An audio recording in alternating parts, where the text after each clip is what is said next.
It's me, Percita, and this is Percita's Paradox. So here we are. It is Thursday. We are continuing on with our identity of the most important relationship that we should ever think of to have, and that is the relationship you have with yourself. If you are new to this channel, thank you so much for joining me today. I greatly appreciate your time, effort, and the opportunity you've given me to come and share my content with you. And if you are a OG and always following supporter, I greatly appreciate you, your time, and energy as well. So here we are. It is Thursday.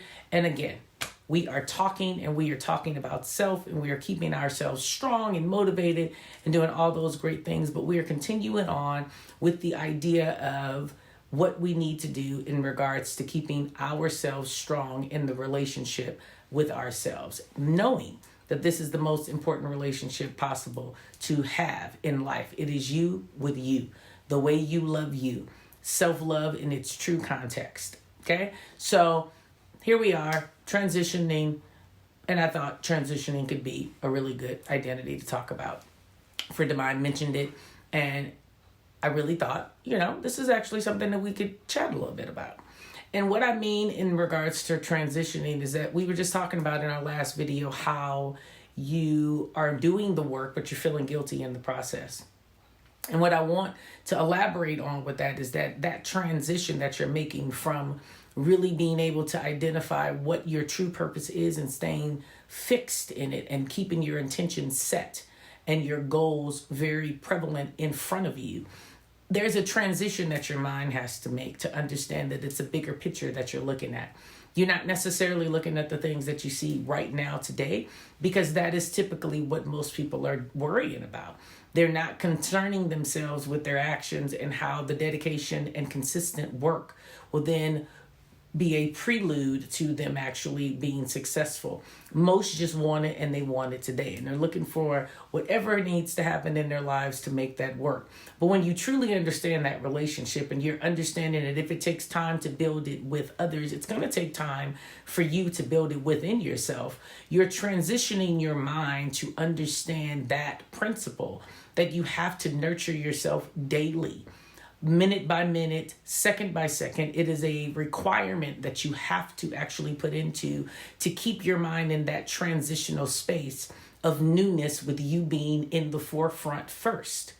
Super complicated in a scenario of life because everyone wants you to think of them. And don't get me wrong, it is not about you not thinking of them, but the validation culture is real. And what that basically is trying to tell people is that for us new generational people, the millennials and the Gen X's and all of the people that are coming up, what we're learning from that generation is you must really focus on what your desires are. Because at the end of every day, if you are still not feeling fulfilled, then there's a part of you that just cannot necessarily continuously recreate yourself to make it productive for you to get to your goal.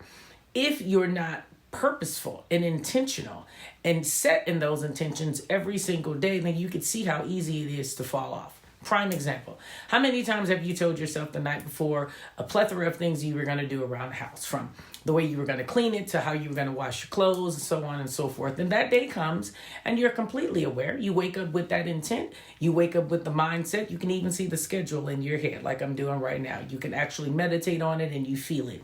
Soon as you go to move, something happens. Be it you don't feel like it all of a sudden. Be it you get a phone call.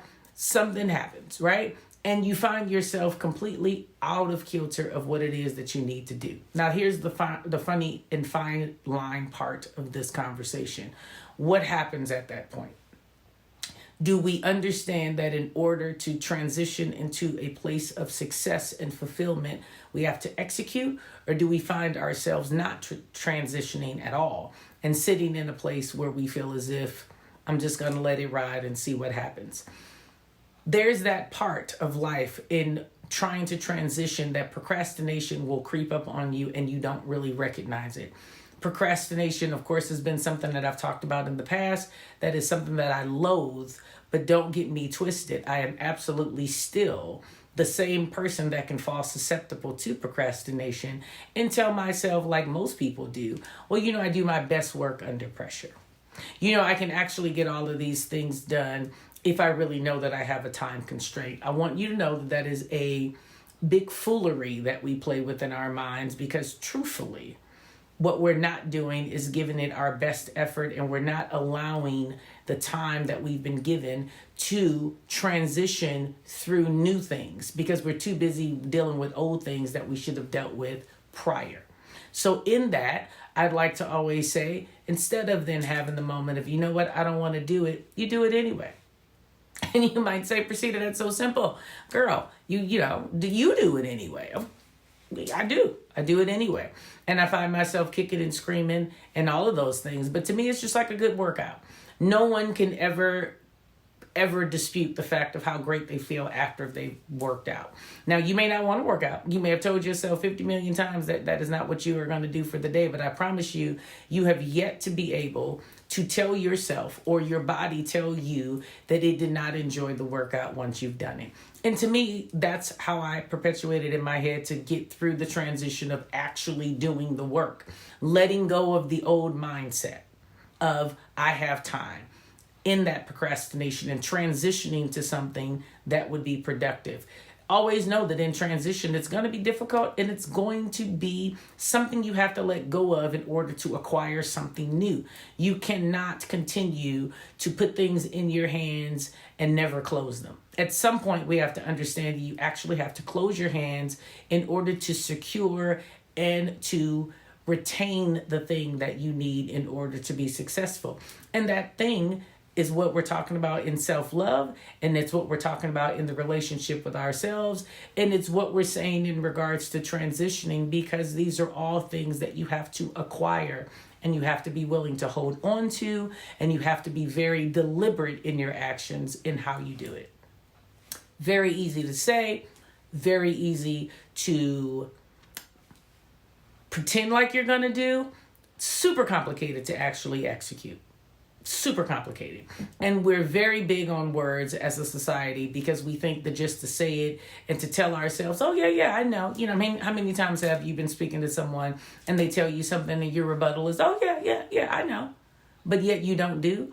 You have to ask yourself the next time you say you know something, but you're clearly not doing it, who sounds crazy in the conversation?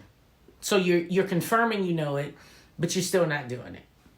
But you're still complaining that you've not gotten to where you want to go, or there's no new opportunities coming your way, or you're not really feeling fulfilled, or you're feeling depressed, or you're in a position of not knowing what your next move should be. I'm going to propose to you today that have you actually started the process of really loving yourself enough and building a relationship with yourself enough that you're communicating within yourself to understand that every day is going to be another transition. And every day might be something new that you want to do, or maybe you don't want to do. But the point is to do something, not just sit there stagnant. So if we're needing to wash clothes, we wash the clothes. If we need to put them away, we put them away. If we need to make that phone call, we make the phone call. We allow ourselves a position of purpose and success by simply doing.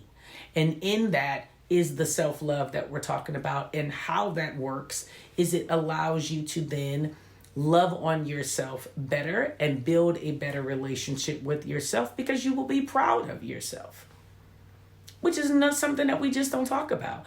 Who says that you can't be proud of yourself? I think society now calls it gassing. You gas yourself up. I don't gas me up. Give me absolutely truth in regards to it. Gassing me up makes me feel like you're blowing smoke up my butt cheeks, and it's really not true.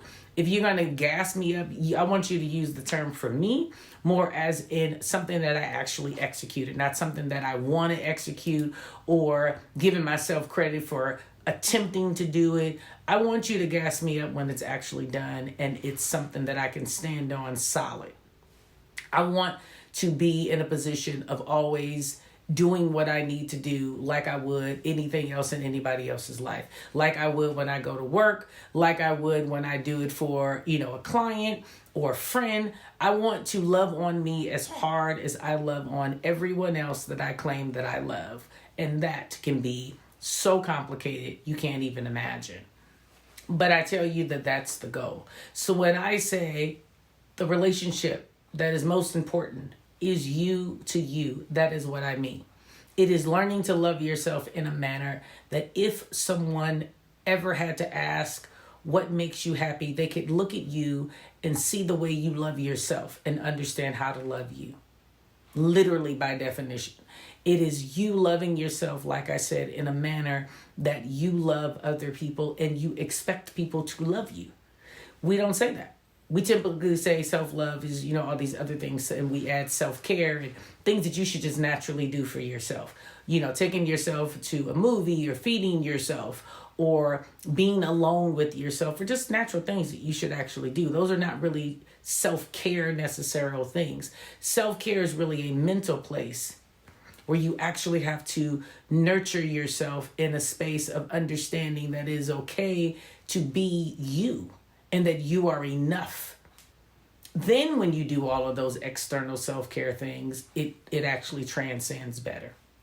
So today, that is what I am pushing, right? That is really the goal of what I'm saying going into this weekend. We are coming up on midway point through the year, right? I mean, we're looking at graduations and proms and all these major things are happening. Typically, it's the time of the year that people start to assess where their life is. And we base that on crazy things like vacations and travels and what we are doing and, stuff like that. And I'm sure you're going to do that if you haven't already started. And I'm going to still tell you that that is absolutely fantastic. External love for one another and also for yourself. But I'm really hoping today that you focus more on that mental space, that transitional space, that feeling good, but also knowing that you did good because you executed things that you know you need to do. So, as always, I'm going to ask you to do 3 things. Live life authentic. You can do it. I believe in you. You believe in you. You just haven't given yourself the chance. You believe in you. I believe you believe in you. How about that? And with that being said, I hope you have a fantastic weekend. I hope that you put forth some of this information. I hope that it helped you today. And I hope that this channel continues to help. If at any point it is not, I need you to give me some feedback and tell me what I can do to help you better. As always, know that I care. Feel free to like, share, comment, send me an email. I've forgotten the last couple of times to put my email address up, and I will continue to do that. But like I said, always know this channel is here for you. Thank you so much for your time, and have a blessed weekend.